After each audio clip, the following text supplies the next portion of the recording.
goals for the 2014 Xenith were to reduce weight, to increase our power transfer to the rear wheel, while keeping the same great ride quality that we're noted for, and wrapping that up into a brand new design.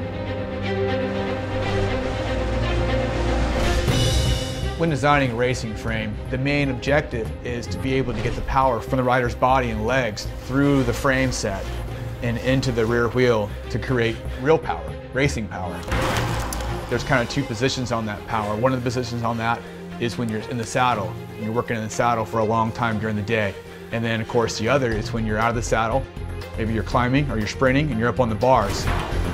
As the rider's up on the bars, climbing or sprinting, you know, the front of the bike is important. The head tube, we have a tapered head tube.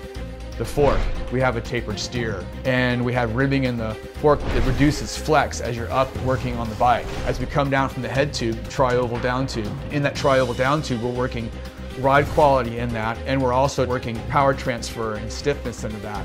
We come down into traditionally a 68 millimeter BB. We've widened this BB out to 86.5 millimeters. So we've increased that BB area 30%.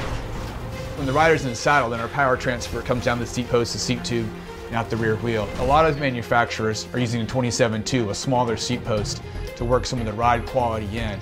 We didn't want to sacrifice power transfer for seat post ride quality. So what we did some research on seat post and seat post flex side to side, and we found that we were able to transfer more power through an oversized seat post than we were a 27.2 seat post. We were confident we were going to be able to build ride quality into our frame and not rely on a small 27.2 seat post. We were giving something up by trying to get ride quality out of a small seat post and giving up power transfer. After working on the power transfer, we had to figure out how to get some of that ride quality back into the frame. One of the key places we were able to work on the ride quality was the seat stays. We now have a post-mount brake that we're able to move to the chain stays of the bike. That got the brake off of the seat stays. So we don't have to design the seat stays for braking forces. We can 100% design and tune the seat stays for ride quality.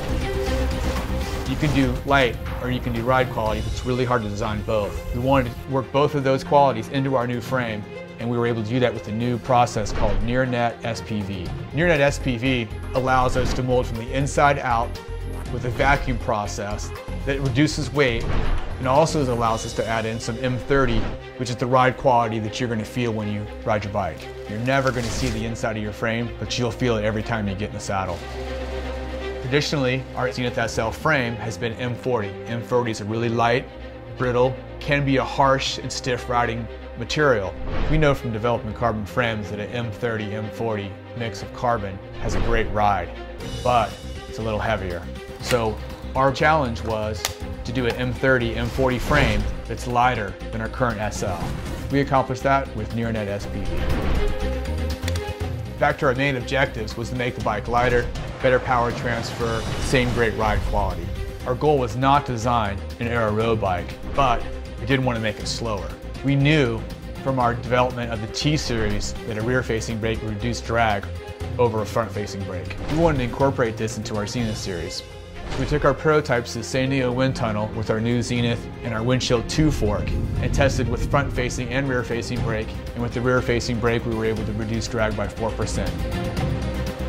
We've achieved everything we wanted to with the new Xenith, and we're proud of it. Can't wait for you to ride this bike.